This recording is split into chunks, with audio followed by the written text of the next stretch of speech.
Hey, Slater Crusaders, America's the greatest country in the world. Thanks so much for being here. Just want to help us all take a collective deep breath.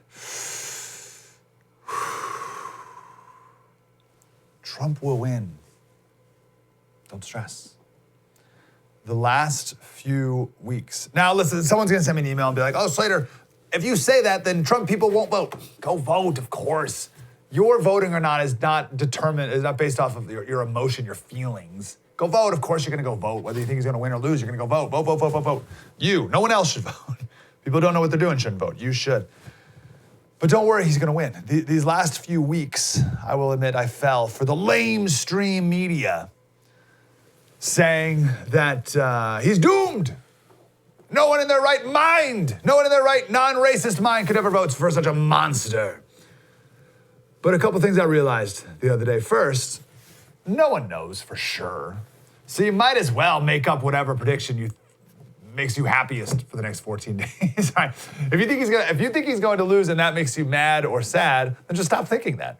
And if you think he's going to win, makes you happy, well, you just keep thinking that. Everyone's just making it up anyway, so you might as well make up what you think would make you happy for the next 14 days, and then we'll know for sure soon enough. That's the first thing. Second thing, don't be manipulated by the media. So I stopped going to Drudge Report about 2 weeks ago. Drudge Report was terrible. And everyone I'm telling this to is like, oh yeah, we stopped going to Drudge years ago. And I was talking to someone yesterday and I said, Drudge is awful. He's like, oh yeah, I haven't been in years. I was like, no, you gotta check out how awful Drudge Report has come. They're totally in the tank. Again, I was gonna say in the tank against Trump or out of the tank for Trump. I don't know if they're in or out of the tank, but point is, they're awful. So here's just some headlines from yesterday. These are the top headlines from yesterday. In final sprint, Trump makes stops his team never expected they need. They're probably out of time. Second term chances fade. Old attacks failing to land on Biden. Frenzied effort to save the brand. Black Americans rush to polls in surge of emotion. Suburban women lead the revolt. Fauci unloads. Another Republican senator distances. Darkest days of virus still to come. Right? Just like bombarded with that for the next 14 days? No way. You'll go crazy, which is what I kind of did these last few weeks. So I was tricked by the media. Don't pay attention to that. On Friday's show, we're going to talk about not polls, but registration numbers. And I'll just give you one fact up front here. In Florida, Rubio, this is 2016. All right, try to follow this. I know numbers are trickier. In 2016, Rubio won re-election in the Senate by a 700,000 vote margin. Okay, he won by 700,000 votes. Trump only won Florida by 100,000 votes. All right, so Republican Rubio won by 700,000 votes. Trump only won by 100,000. So that's 600,000 vote difference. Those are Republicans who voted for Rubio but didn't vote for Trump. So what explains that? I think that's a lot of bitter Rubio supporters who didn't like that Trump was calling their senator Little Marco, and they weren't so sure about Trump. And then also Jeb, right? Jeb was the former governor of Florida, right? So Trump hating Jeb, so you double whammy there. So they didn't vote for Trump. But Rubio's a bit Trump supporter now, and I think those people will too. So that's 600,000 votes he'll pick up. Maybe all of them don't vote for Trump, but maybe 500,000 votes. So that's 5x Trump's victory from 2016, right? He wins by 5 times as much as he won last go around. You throw on top of that an increase in voter registration in Florida. And we'll give you the exact numbers coming up on Friday, but 145,000 more Republicans have registered in Florida in the last 4 years than Democrats. 145,000 more Republicans than Democrats. So that's a 750,000 vote increase from 4 years ago. That's a blowout. That is, especially for Florida, that is a Florida blowout for Trump. Now let's look at voter registration, which I think is way more accurate than looking at the polls. Look at these polls here. So these are battleground states in 2016. This is a little tough to read, but let's see if we can walk through this. So only pay attention to the orange. See the orange in the middle? The orange, the red, and the black, right? Those 3 middle columns. Ignore the other columns. The orange is what Biden is up by today in the polls. The red is what Clinton was up by in the polls. And then that first black column is what Trump won by in the results. If you go through them,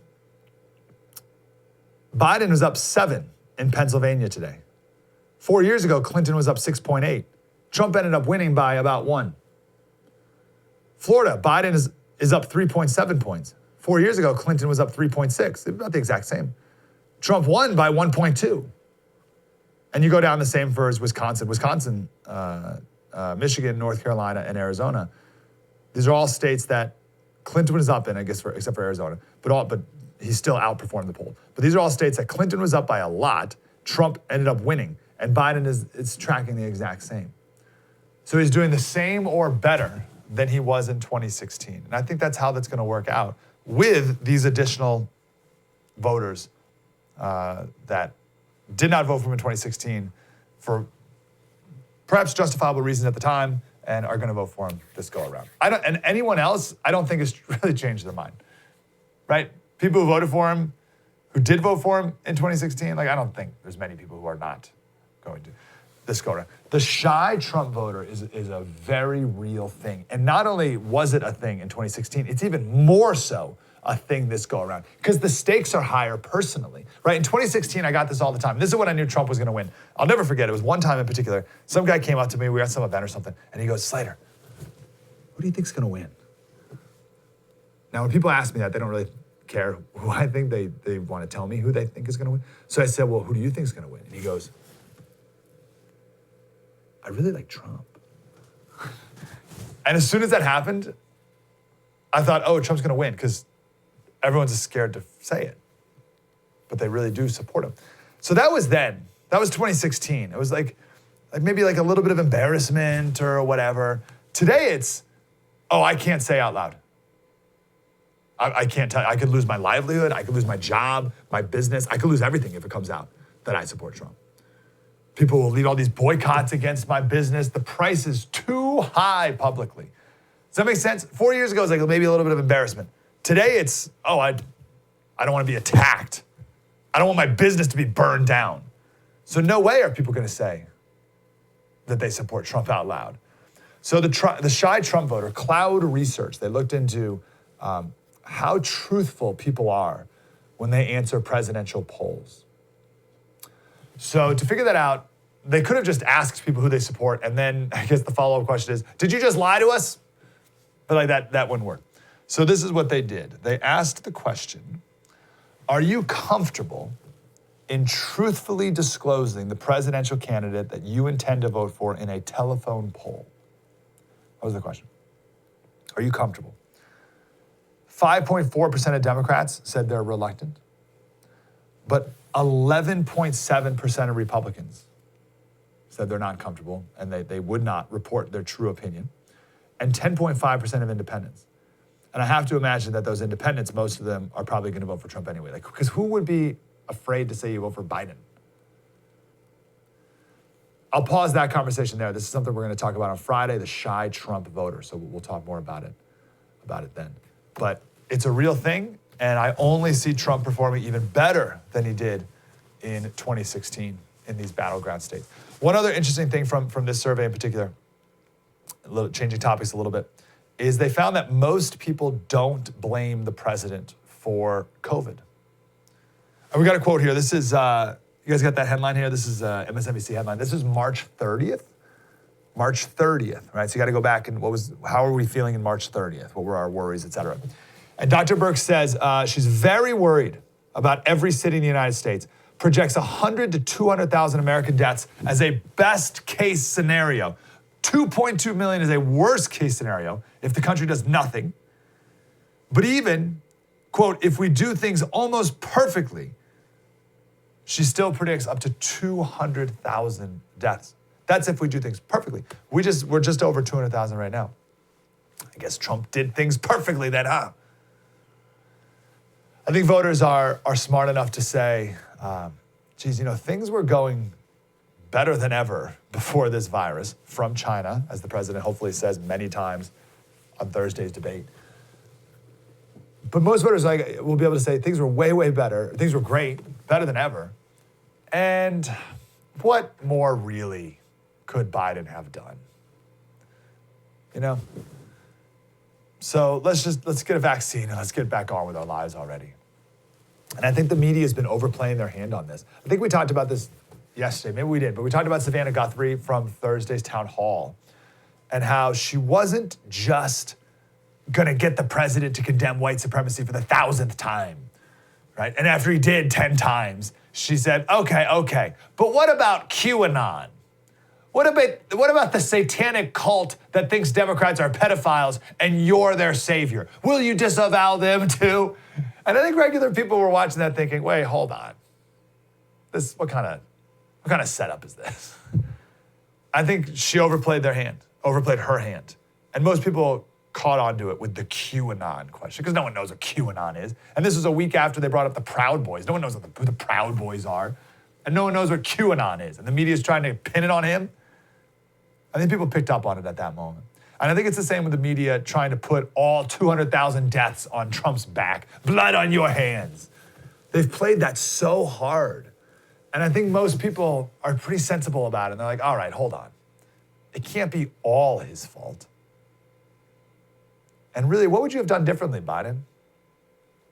And then people go into the whole, Trump banned flights from China and all that, which again, I hope he brings up a lot on Thursday's debate. So I think that's gonna be reflected in their people's votes coming up in 14 days. Someone asked me, again, to reiterate my 6 reasons why I'm voting for Trump this go around. And the very short of it, judges, pro-life, no new wars. Remember 4 years ago, the whole narrative, the whole rhetoric was Trump, it's dangerous. It's dangerous to let Trump be around the nuclear codes. We can't elect Trump president because we can't have this crazy, I don't even know, like crazy person around the nuclear codes. And now 4 years later, we have no new wars and peace deals in the Middle East.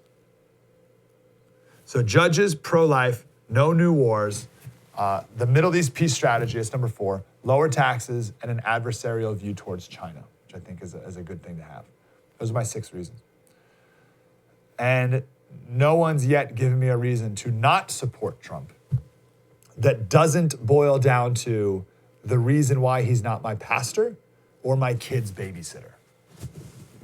All the reasons why I've heard people who don't like Trump, it's like, yes, that's why he's not my pastor. Thank you for that reminder. Yes, that's why he's not my kid's babysitter. Thank you. Do you have any other reason why he shouldn't be president? The point of this is rest easy. We've got 14 days. We'll find out. But Trump will win. Don't stress about it.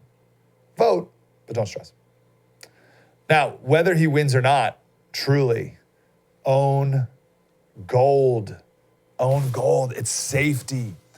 It's security. It's the ultimate hedge. You hear that word a lot, hedge. Hedge is you're protecting yourself against a loss. And in this case, you're protecting yourself against a broken economy here and around the world. And the truth of it is, every business owner I talk to says that we have not seen the ramifications of the unnecessary and perpetual 8-month-long lockdown. We haven't even seen the ramifications of it yet. New study just came out yesterday. 8 million Americans fell into poverty because of this. Now, even if you're like, oh, I didn't, that will affect you. You can't have 8 million Americans suddenly fall into poverty and not have ripple effects from that. There are shock waves that have not yet been felt. And just to help you understand the magnitude of this, we showed this graph yesterday, or if you call that a great image, whatever. This is from McKinsey. These are countries around the world. We're the one on the bottom left, if you can't see the text. Germany is the upper left. The black circle is the money that the government spent as a percentage of GDP during the 2008 financial crisis. Right? And remember, that was Obama. We were like, oh, this is outrageous, the stimulus, the bailouts, all this stuff, right? That's the black circle. The blue circles are the money spent during this COVID crisis, all the different stimuluses during COVID. So remember all the outrage, a very justified outrage in 2008 with all the money that Obama spent. Well, what in the world, what do you think, this is gonna end well? It won't. Buy gold. They can't print more. There's only so much of it. Own some of it yourself. Like, it's an amazing thing that you can own it yourself. Just call them up and they'll send it to your house. Gold prices are only going up, all right? So do everything you can, and I still believe it's gonna hit the fan in 14 days. But the economy, it's not going to be good coming out of this stuff for reasons we just shared there. So get some gold in your hands today. Patriot Gold Group, these are my guys. No commission or fees when you sell, which is awesome too, right? So you can cash in on it. They're America's highest rated precious investment firm by Consumer Affairs. Patriot Gold, they're the best. 1-800-798-4260. And you can ask about the no fees for life IRA while you got them on the phone. 1-800-798-4260 for Patriot Gold Group. Spread the word.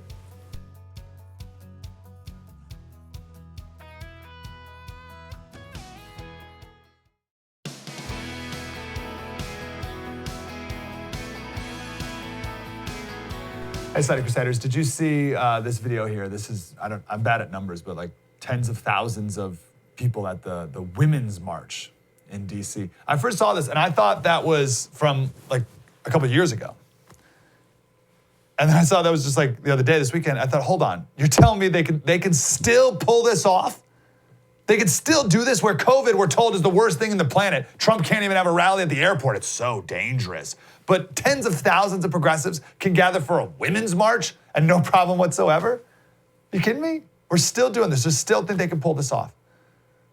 And surely we're gonna have 1,000 public health experts tell us why that super spreading event doesn't count as irresponsible behavior because Amy Coney Barrett is a bigger threat to public health than even COVID could imagine ever being.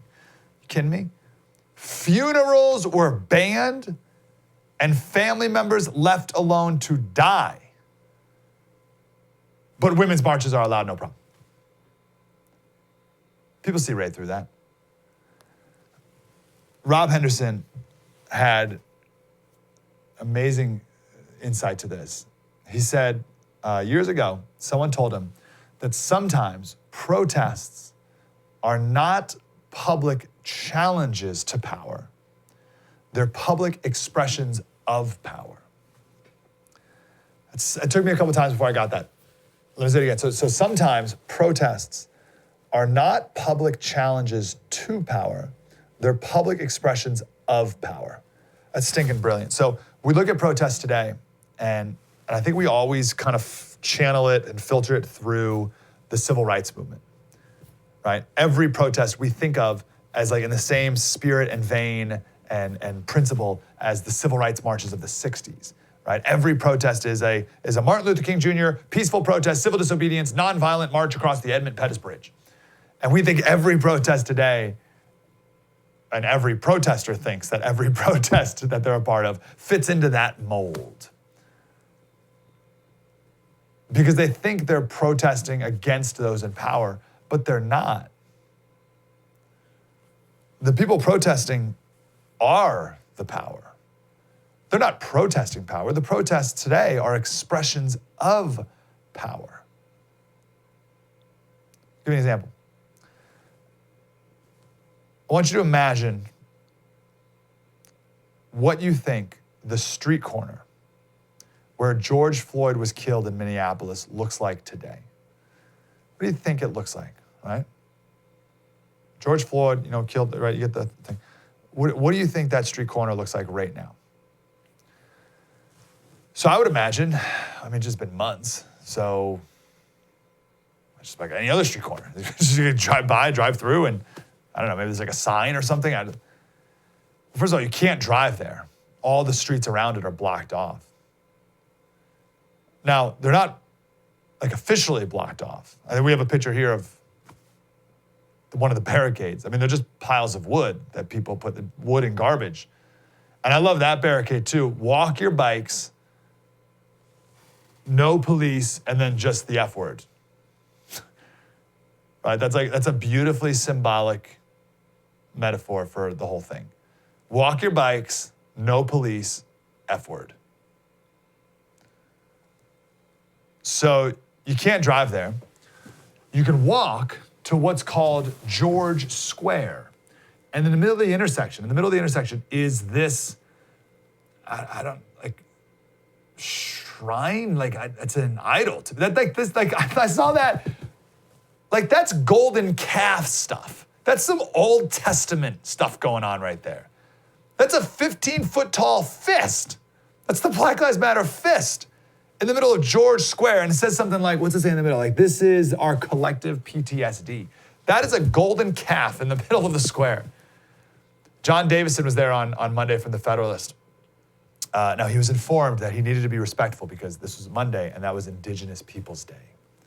And there was a healing circle going on. So he needed to be very, very considerate of that.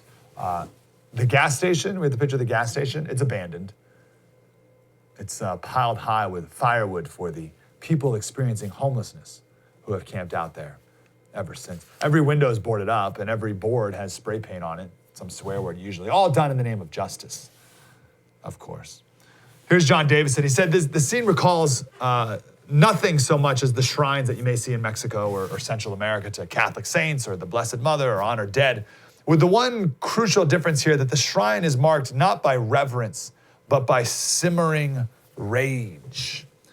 One of the thousands of signs and placards posted about the square says, "Reconnect, this is a place of peace." But it's not a place of peace. It's a place of tension and racial resentment and suffocating progressive orthodoxy. It's the kind of place where you don't want to be seen asking too many questions.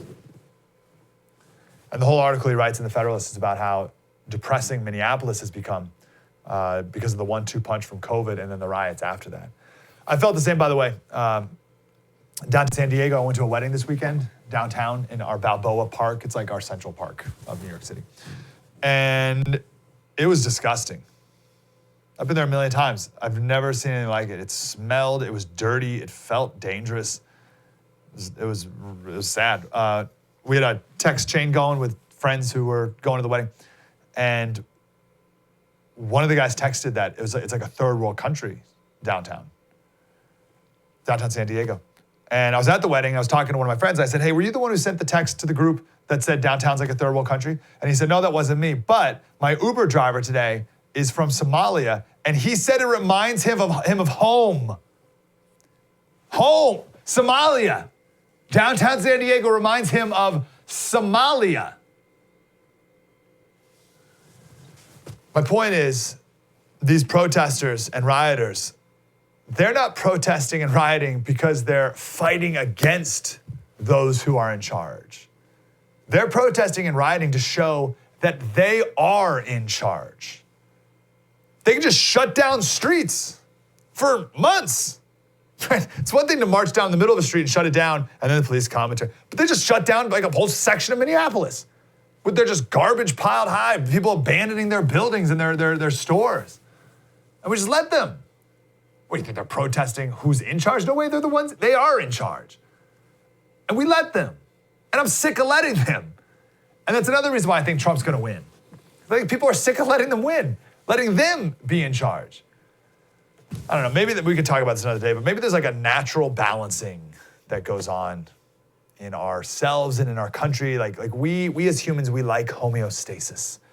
And I think we collectively feel and see and know that the country's institutions, which we talked a lot about yesterday, all the country's institutions are controlled by the left. And just every cultural force is driving us in this direction. And I think people's instincts are like, hold on, this is too far. We need at least one force, one thing that exists in the country to counteract this, right? And that's Trump.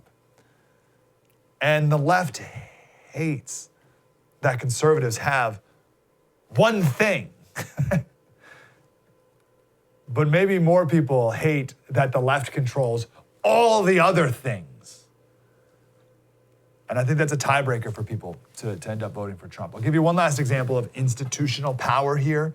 This is Joe Biden leaving an ice cream parlor in North Carolina. We got everybody milkshakes, didn't we? Yes, we did, sir. Got everybody? Yes, they're in the car, sir. All right. We got them. See, look. Mr. Biden, what flavor did you get? We got one vanilla, one chocolate, but I wanted to get what we call black and white, but we're going to move it. In other words, we're going to split it. And one more question.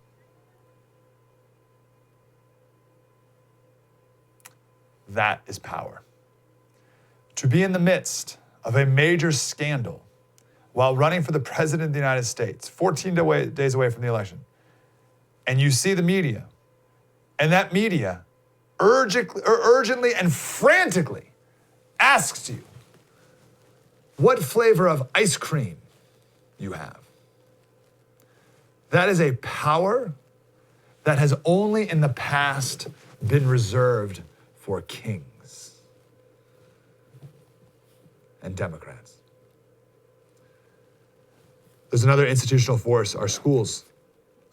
San Diego Unified, to bring San Diego back into it, just came up with a new anti-racist policy. Because we all got to be anti-racist these days. I'll tell you what that is coming up next. True story. Mike Slater, spread the word.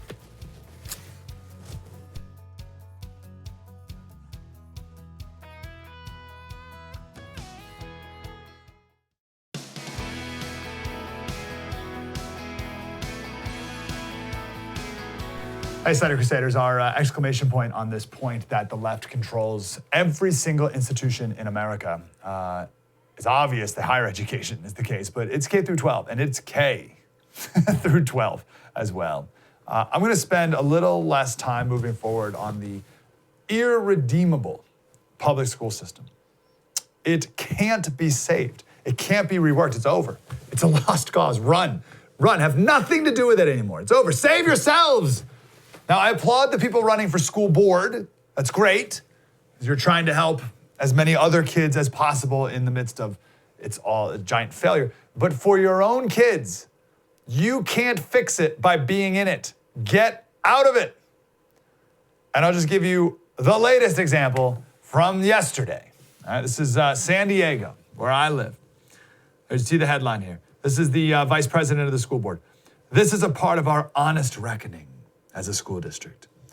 If we're actually going to be an anti-racist school district, run! We have to confront practices like this that have gone on for years and years, and you're wondering what practices? Practices like what? Grading. Grades. Practices like grades are racist. According to data presented by the district under the old grading system, teachers fail minority students more than white students. Therefore, racism. This is one of the fundamental points of critical race theory and being woke. Any disparity of results is racism. Any disparity of results is racism. No other variables are at play. No other variables can be considered.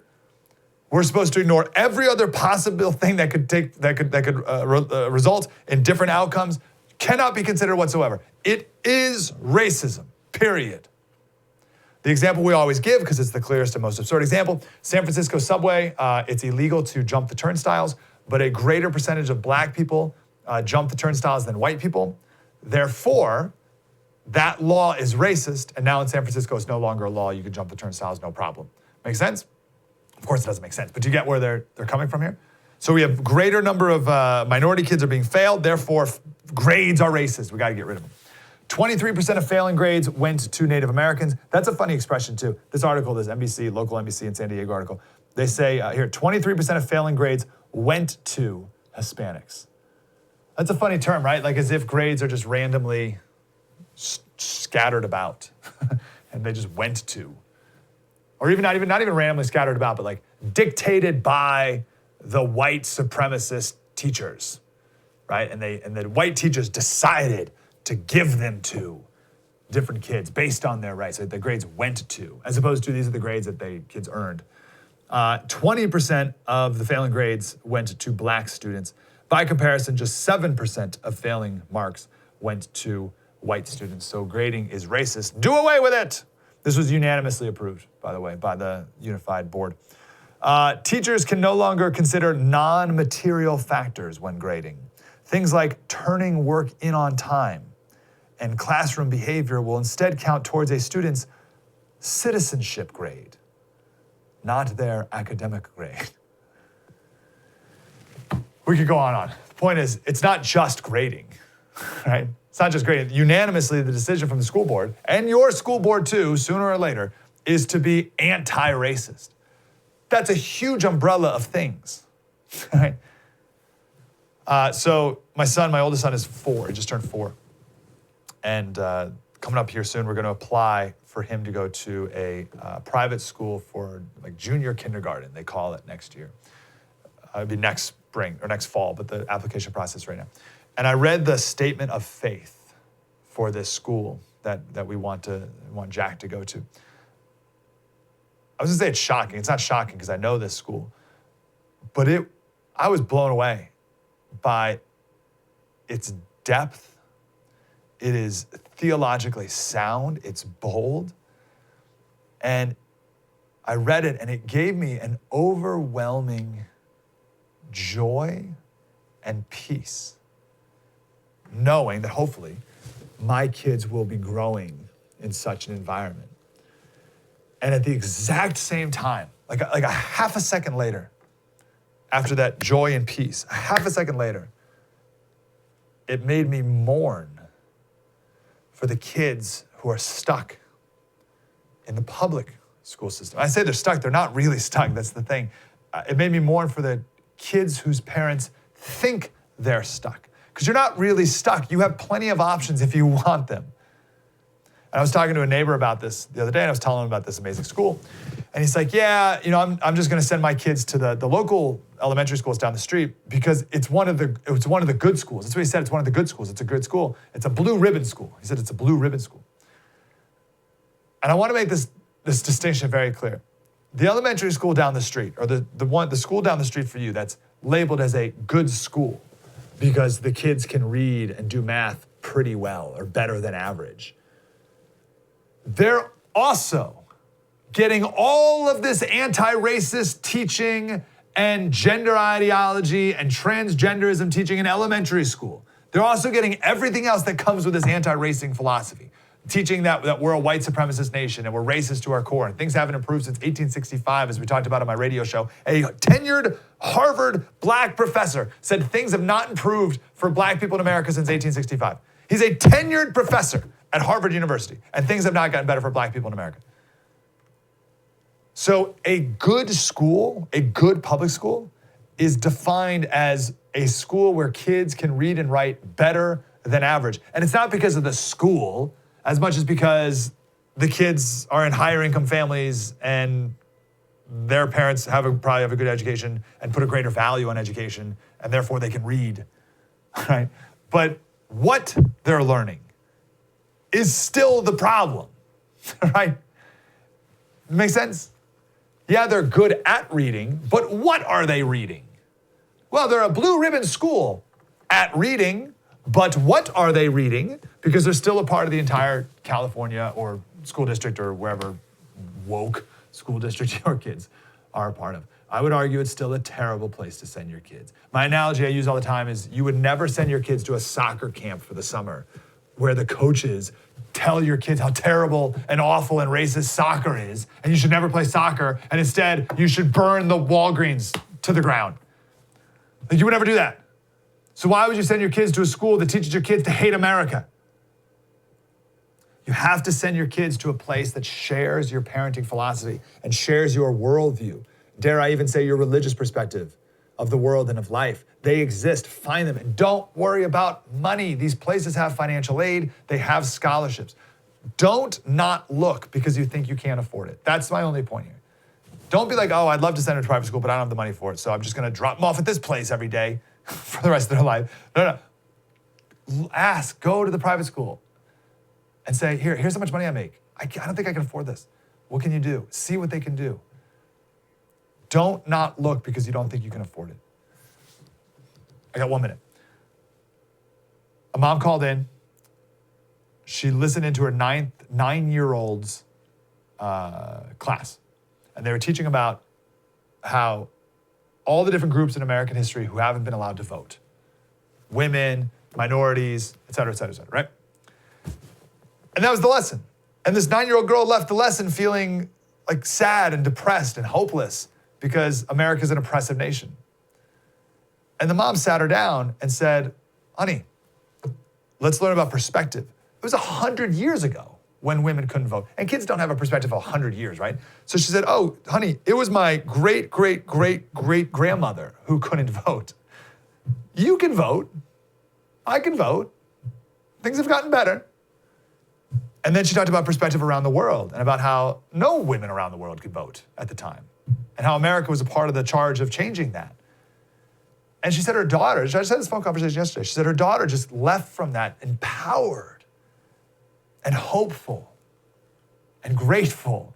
So you can either be bitter, angry, sad, and depressed at that lesson that was given without perspective, the anti-racist method, or you can be empowered and hopeful and encouraged and grateful.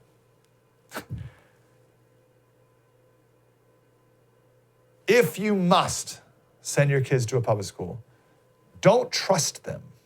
That's for sure. All right, coming up next, we'll talk about Supreme Court. And I don't know what the timeline is. Like, what the hearings are over, thank goodness. What's next, though? So we'll talk about that coming up next. True story. Mike Slater, spread the word.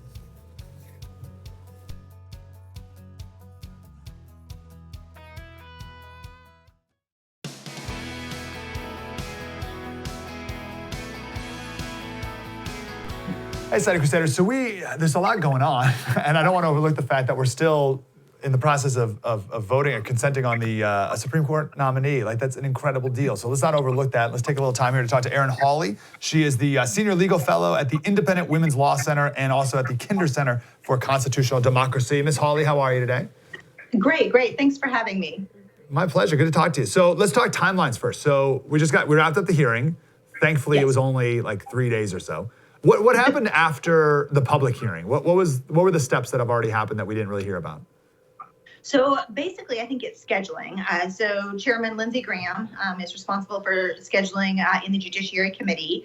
And my understanding is that Judge Barrett will be up for a vote out of committee on Thursday, I believe at 1 p.m. So the Senate Judiciary Committee will vote on her nomination, on her confirmation on Thursday. And then that will start the process of moving her nomination to the full Senate floor. And I believe that the full vote from the Senate is expected sometime on Monday. Monday, the 26th. Okay, that's not too bad. I was hearing about like a Halloween vote. Is that a thing still or no? I don't think so. Now, there could always be, some, there's the filibuster rules and cloture rules and all of those sorts of things. So it's possible that the vote could get pushed. But I think given the procedural options that are in play, we're likely to see the vote on Monday or certainly early next week. Good. Because Mondays, that's not too far. I think it was during the Joe Biden town halls. For some reason, Stephanopoulos said something about Halloween, and Biden made some joke like, "Oh, that would be appropriate" or something. But good. Let's just wrap this up and knock this out. What is your full assessment on how you think she did? Oh, absolutely phenomenal. I think as any of your viewers were able to watch part of the confirmation hearing saw, she's an incredibly accomplished both jurist and academic. She had great answers to all of the questions off the top of her head. One of the memes floating around for the confirmation hearings is, of course, her holding up her notepad in which she had nothing written on it. So she was able to answer legal questions over the entire gamut of the Constitution without any sort of notes. She's a distinguished professor, a beloved professor in addition, and she really, I think, hit it out of the ballpark with her confirmation hearings. The Democrats, it seems, didn't even really try anything to take her out, right? Or what did you hear? Certainly they didn't try any like Kavanaugh tactics because she's unassailable in that way. But what were they even trying to do looking back on it now? Well, I think they'd sort of gotten themselves into trouble with her 2017 confirmation hearings. And those hearings took place 3 years ago, and they were to confirm Judge Barrett to the Seventh Circuit in Chicago. And during those hearings, you heard really outrageous things. You heard Dianne Feinstein from California ask her, or state that the dogma lives loudly in you. And you had Senator Ramona from Hawaii asking about her Catholic faith and really sort of seeming to question whether someone who is religious could hold such a high office, which of course is ridiculous. Our Constitution forbids religious tests of any stripe. But I think because of those 2017 hearings, the Democrats learned a little bit. They still tried to press on her religious beliefs and to see if she would separate those from her decisions as a judge, which she plainly said she would do. But they really, as you said, didn't lay a hand on her. I think both because she was so prepared and just because she's a great candidate. What do you make of this argument from the left and it's the Ginsburg policy, right? But Sure. they say, oh, all you did was dodge. You just dodged. You didn't answer any of the questions. We asked you how you would rule on something like this or your thoughts on something like this, and you said you can't say, and you're just hiding something or whatever. What do you make of that? That's ridiculous, and they know it. So under the Ginsburg Rule, which is of course named after the late Justice Ginsburg, the idea is that judges who are seeking an office or seeking a judgeship should not comment on a particular case or hypothetical that could come before the court.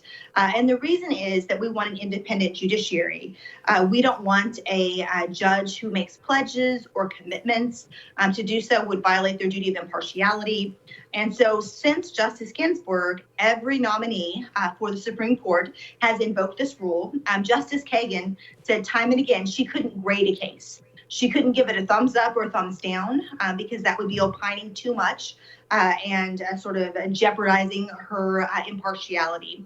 So it's completely, Judge Barrett was completely within her rights as someone seeking to be nominated to the Supreme Court to refuse to answer questions that might come before her because she wants to remain impartial as she should. So if that's true, why even have these hearings? Like if this is the way they're going to go from now on, what's the point of it? So I think we do get to learn a lot about a judge's judicial philosophy. So it's not that you can't ask a judge anything. You just can't ask about particular cases. So Judge Barrett was actually quite open in explaining her view of judging. She explained that she's an originalist, which means that she looks to the definition, sort of the meaning of the Constitution that was in place at the time of the founding. And she also looks to textualism. And what textualism means is quite simple. It's just that words matter. In a democracy, we want the words of Congress to matter. We want judges to look at a statute and determine what it is that our elected representatives put into place. We don't want judges to impose their own policy preferences. Of course, judges are unelected. They're appointed for life. There's no accountability. So Judge Barrett was very clear that she would let the Democratic branches enact law, and her job was simply to interpret that and not to impose her own personal views. Have you seen enough of her decisions in the past to show that that's in fact how she does it, even if she were to rule about something that she personally may disagree with? I think that's absolutely true. If you look at her opinions from the Seventh Circuit, she is a very careful judge. So she takes very seriously the words of a statute that the Congress has enacted. She parses those carefully. She pays attention to context and sort of the statute as a whole. So I think it's very apparent that she'll be that sort of judge. Another example of that is actually that Democratic senators were really asking question after question on the Affordable Care Act. And there's a case currently pending at the court. And Judge Barrett was very clear that the case currently pending presents a very different legal question from those decided in the past. And I think this too shows that she's very careful in looking at the actual challenge and looking at the actual statute that is before her. What's the timeline on that case? So it will be argued on November 10th, the week after the presidential election.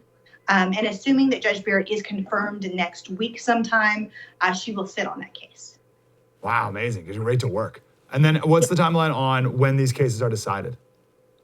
So it really varies. A case like the Affordable Care Act case probably won't come out for months. If it's a really easy case, you can see a Supreme Court opinion in 2 months, a month or two is pretty quick. But I wouldn't expect a decision on that until probably early spring.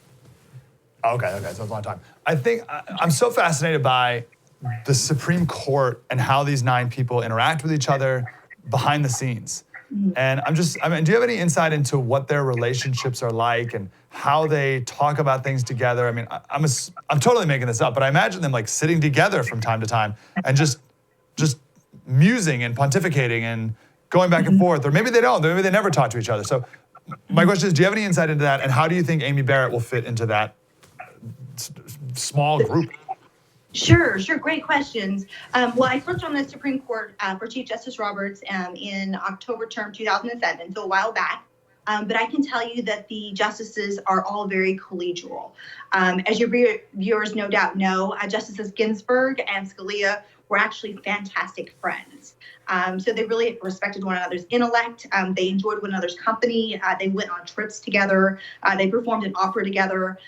So all these sorts of both professional and also personal connections. And the justices, it really is sort of an enclave. So there's only 9 of them, of course, and they're appointed for life. So they get along quite well.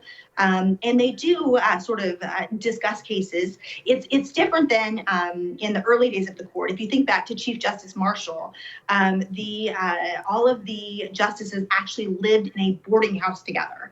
Wow. And so really, really sort of crazy circumstance. And apparently over dinner, they would debate the cases and sort of go back and forth and moot them. And this led to a lot of unanimity in those decisions, something Chief Justice Marshall really desired.